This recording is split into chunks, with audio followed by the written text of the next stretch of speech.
यूं तो आप सभी लोगों को पता है कि 30 जनवरी हिंदुस्तान के इतिहास में किस रूप में जाना जाता है, किस रूप में इसे मनाया जाता है। यह अपने आप में एक काला दिवस, काला धब्बा और जितनी तोहमत दे दी जाए इस दिन पर, 30 जनवरी के दिन पर, वो कम है दोस्तों। कारण 30 जनवरी 1948 को राष्ट्रपिता महात्मा गांधी की हत्या होती है। नमस्ते, अजय साहनी स्टार हूं मैं और रियल रिपोर्टर न्यूज के पेज पे आप सबका स्वागत करता हूं। रियल रिपोर्टर न्यूज स्टार वाले चैनल पर भी आपका अभिनंदन करता हूं। आज का दिन मेरे लिए बहुत ज़्यादा भावुक कर देने वाला दिन इसलिए भी हो जाता है कि मैं व्यक्तिगत रूप से महात्मा गांधी को, मोहनदास करमचंद गांधी को बहुत दिल से, हृदय की अनंत गहराइयों से सम्मान करता हूं। उसके पीछे का कारण बहुत कोई बड़ा लॉजिक नहीं है, सिर्फ सीधा सा इतना सा वाकया है कि उस एकदम दुबले पतले बुजुर्ग व्यक्ति ने अपने जीवन में जो इतिहास रचा, जो कुछ किया पूरे जीवन पर्यंत, वह कोई मनुष्य, कोई साधारण इंसान, आम आदमी या आम सोच का व्यक्ति या शातिर सोच का व्यक्ति या कितना भी खतरनाक हो, कितना भी बलशाली हो, ताकतवर हो, धनवान हो, नहीं कर सकता था। सिंगल वन पीस दुनिया में पहली बार गांधी जैसा कोई आया और अंतिम बार आया। 2 अक्टूबर उनकी जयंती है। 2 अक्टूबर 1993 को मैं पहली अपनी रचना, अपनी लेखनी, अपनी कविता लिखा था। वो भी गांधी जी के ऊपर ही लिखा था। वो दिन भी मेरे लिए गर्वान्वित करने वाला दिन बन जाता है क्योंकि वो गांधी जयंती है। लेकिन आज का दिन आप सबको बहुत बड़ी, मतलब उस पूरे वाकये से अवगत कराना चाहूँगा जो गांधी जी के जीवन की लीला को समाप्त कर दिया था। आप लोगों को बता दें कि गोडसे ने गांधी की हत्या करने के लिए ग्वालियर में हिंदू महासभा के नेता डॉक्टर परचुरे और गंगाधर दंडवत की मदद ली थी। उसने शिंदे की छावनी से पिस्टल खरीदकर हत्या की ट्रेनिंग ली। इसके बाद 30 जनवरी की शाम को गोडसे ने दिल्ली के बिड़ला भवन जाकर राष्ट्रपिता महात्मा गांधी के सीने में 3 गोलियां दाग दी थी। राष्ट्रपिता महात्मा गांधी की आज पुण्यतिथि 30 जनवरी, जो कि 1948 में उनकी हत्या हुई थी, आज ही के दिन भारत के इतिहास में काला दिन के रूप में मनाया जाता है क्योंकि इसी दिन शाम को दिल्ली के बिड़ला भवन में महात्मा गांधी की नाथूराम गोडसे ने हत्या कर दी थी। बापू जब प्रार्थना सभा से उठ रहे थे तो उसी दरमियान उनके सीने को गोलियों से छलनी कर दिया गया था। गोडसे ने बापू की हत्या की साजिश की पटकथा प्रदेश के ग्वालियर में ही रची थी। दोस्तों, आप लोगों को बता दें कि 20 जनवरी को हत्या की कोशिश की गई थी, नाकाम हो गई थी। जो 20 जनवरी को ही कोशिश की गई थी। ग्वालियर शुरू से ही हिंदू महासभा का गढ़ रहा है, जहां आज भी गोडसे को देवता की तरह पूजा जाता है। दोस्तों, उन दिनों गोडसे के सहयोगी ग्वालियर आते जाते रहते थे। 20 जनवरी 1948 को गांधी की हत्या की नाकाम कोशिश के बाद गोडसे ग्वालियर आया और यहां कुछ दिन रहा। कुछ दिनों बाद गोडसे ने अपने साथियों के बदले खुद ही गांधी की जान लेने की तैयारी कर ली। पहले वो अपने साथियों के बदौलत उनको मारना मरवाना चाहता था, लेकिन बाद में उसे लगा कि ये लोग नहीं कर पाएंगे तो उसने स्वयं ये कार्यभार संभाला। गोडसे ने ग्वालियर में हिंदू महासभा के नेता के साथ मिलकर हत्या की साजिश रची थी। गांधी की हत्या करने में गोडसे की मदद डॉक्टर परचुरे और उनके परिचित गंगाधर दंडवत ने की थी। ग्वालियर में शिंदे की छावनी को वो जगह थी जहां से पिस्टल खरीदी गई थी। यहीं पर नाथूराम को महात्मा गांधी की जान लेने का प्रशिक्षण भी दिया गया था। नाथूराम गोडसे ने ग्वालियर में स्वर्ण रेखा नदी के किनारे बंदूक चलाने की ट्रेनिंग लिया था। जब नाथूराम गोडसे ने पिस्टल चलाने का प्रशिक्षण लिया तो उसके बाद 29 जनवरी की सुबह नाथूराम गोडसे ग्वालियर रेलवे स्टेशन से ट्रेन पकड़कर दिल्ली के लिए रवाना हो गया था। ट्रेनिंग ले लिया था, 29 को दिल्ली के लिए रवाना हुआ। और आप लोग बताएं, इसके बाद वह 30 जनवरी की शाम होते ही गोडसे दिल्ली के बिरला भवन पहुंच गया। बाद में राष्ट्रपिता महात्मा गांधी के नजदीक गया, उनके सीने में 3 गोलियां दाग दिया। गोली की इस गूंज से पूरे देश में सन्नाटा छा गया, चारों ओर अफरा तफरी मच गई, पूरा देश शोक में डूब गया। जबकि हिंदू महासभा ने इस हत्या को अपनी जीत मानकर काफी खुशी मनाई थी।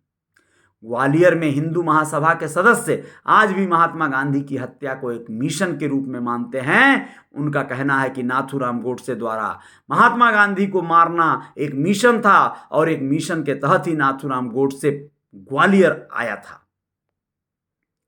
अब आप लोग सोच कर देखिए कि जो लोग इस तरह की सोच रखते हैं, आज भी वो लोग जीवित हैं, आज भी वो लोग आप लोगों के बीच में किसी न किसी रूप में हैं। जो लोग नाथूराम गोडसे को मानते हैं, उसे सराहते हैं, उसके उस करनी को जायज भी ठहराते हैं। आप लोग सोचिए वो लोग कैसे लोग होंगे, क्या उन लोगों की मनोभावना होगी, क्या उन लोगों का सोच और दिमाग होगा। कितनी बड़ी बात है ना ये, कि जहां पर एक और बहुत बड़ी बात है, क्या बापू की हत्या की इन बड़ी गुत्थियों का रहस्य कभी जनता के सामने आएगा? कुछ ऐसी चीजें हैं जो ये रहस्य बन गई और वो कभी भी नहीं आ पाएंगी। आप लोग सोचिए वो क्या है, क्या कौन से रहस्य हैं। बापू के हत्यारे नाथूराम गोडसे ने अपने बयान में साफ साफ कहा था कि महात्मा गांधी की हत्या उसी ने की है। गांधी जी की हत्या की साजिश में उसके अलावा और कोई शामिल नहीं है। गोडसे ने भी यही कहा था कि उसे हत्या की सजा मिलनी चाहिए, उसे फांसी की सजा कबूल है, ऐसा उसने स्वीकार किया था और कहा था। राष्ट्रपिता महात्मा गांधी की शख्सियत और उनके विचारों की देश ही नहीं दुनिया भर में सराहना होती है। उनके जीवन दर्शन ने असंख्य लोगों को प्रेरित किया है। लेकिन 30 जनवरी 1948 को जब बापू की हत्या की गई, तब से लेकर आज तक उनकी हत्या की कई ऐसी गुत्थियां हैं जो अब तक अनसुलझी हैं दोस्तों।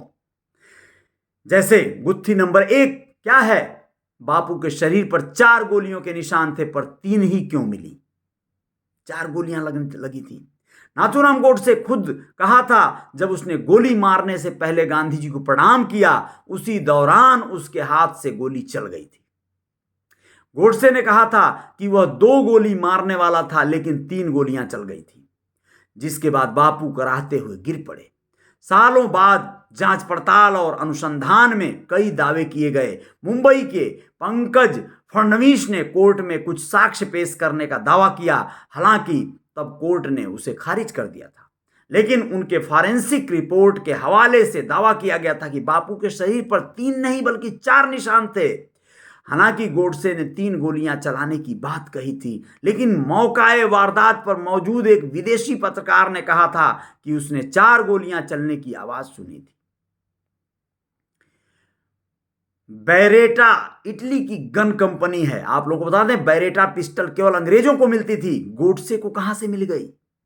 यानी इसमें शंका होती है कई बार कि कोई विदेशी लोग ही गोडसे को ये पिस्टल मुहैया कराए थे, या कैसे मिल गई? क्या ऐसा तो नहीं कि देश को आजादी दिलाने वाले इस मसीहा को, देश को आजाद कराने वाले इस व्यक्ति को, इस महात्मा को मरवाने में विदेशियों का ही हाथ था? वह लोग एक तरह से एक सुपारी किलर छोड़ गए।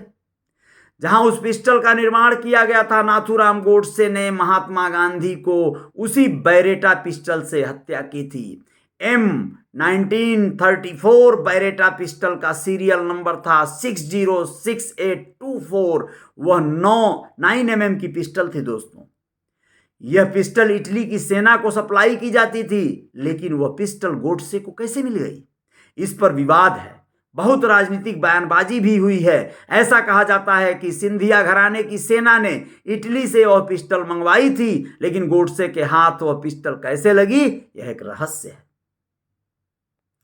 अब आप लोगों को गुत्थी नंबर 3 बताते हैं। 20 जनवरी को गांधी को मारने की साजिश में गोडसे हुआ था गिरफ्तार, तो 2 दिन बाद ही माउंटबेटन ने रिहा क्यों करा दिया? ये बहुत बड़ी बात है। नाथूराम गोडसे ने 30 जनवरी 1948 को बापू की हत्या कर दी थी, लेकिन गांधी जी पर यह उसका पहला हमला नहीं था।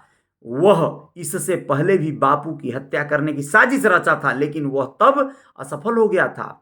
गोडसे 20 जनवरी को भी गांधी की हत्या करने में नाकाम रहने पर फरार होकर ग्वालियर चला गया था। ऐसा बताया जाता है कि यहां उसने पिस्टल चलाने की प्रैक्टिस की थी, जिसके बाद दिल्ली रवाना हुआ था। हालांकि गांधी जी की हत्या के प्रयास के जुर्म में गोडसे को तभी गिरफ्तार कर लिया गया था, लेकिन इस सवाल का जवाब अभी तक किसी को नहीं मिल सका कि गोडसे की गिरफ्तारी के 2 दिन बाद ही वायसराय लॉर्ड माउंटबेटन ने गोडसे को आखिर क्यों जमानत पर रिहा करवा दिया।